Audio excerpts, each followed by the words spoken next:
लोकसभा चुनाव के परिणाम के बाद कांग्रेस बेहद उत्साहित है और यही वजह है कि अब आरक्षण के मुद्दे को धार देगी और अगस्त से इस मुद्दे को लेकर के आंदोलन पूरी तरीके से छेड़ा जाएगा। इस मुद्दे पर बात करने के लिए कांग्रेस के सीनियर लीडर दीपक जी हमारे साथ मौजूद है। सर, क्या रणनीति रहेगी, क्या कार्य योजना है?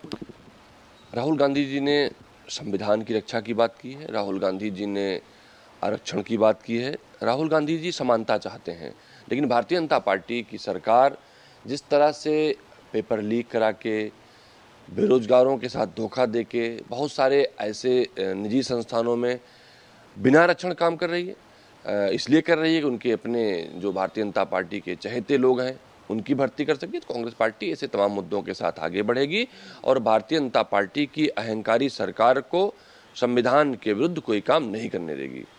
कल बीजेपी कार्य समिति की बैठक हुई, उस बैठक में 27 की रणनीति बनाई गई, लोकसभा चुनाव की हार की समीक्षाएं भी की गई हैं। तो किस तरीके की रणनीति को देख रहे हैं कि आगे कैसे बढ़ पाएगा? वो शायद 27 के बाद भी उनको ही रणनीति बनानी पड़ेगी, क्योंकि भारतीय जनता पार्टी का समय पूरा हो गया है। भारतीय जनता पार्टी ने उत्तर प्रदेश की जनता में सिर्फ अपने पोस्टर भेजे हैं। कांग्रेस पार्टी या पुरानी सरकारों की स्कीमों के नाम बदलकर पोस्टर में चस्पा किए हैं। अब तो भाजपा के अंदरूनी खाने में इतनी ज़बरदस्त लड़ाइयाँ हैं कि शायद उनको उसकी भी समीक्षा करनी पड़ेगी 27 के बाद कि इतनी लड़ाई ना हुई होती 27 का चुनाव भारतीय जनता पार्टी नहीं हारती। एक अंतिम सवाल मेरा, यूपी में उपचुनाव होना है, उपचुनाव में आपकी क्या तैयारी है? क्योंकि बीजेपी अपने साथियों को कोई सीट नहीं देना चाहती।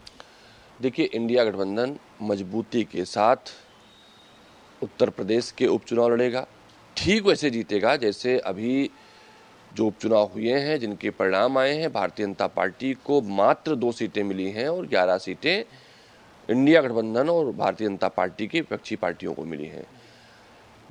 जिन धार्मिक स्थलों को भारतीय जनता पार्टी भुनाना चाहती थी, वहाँ के लोगों ने भारतीय जनता पार्टी को नकार दिया।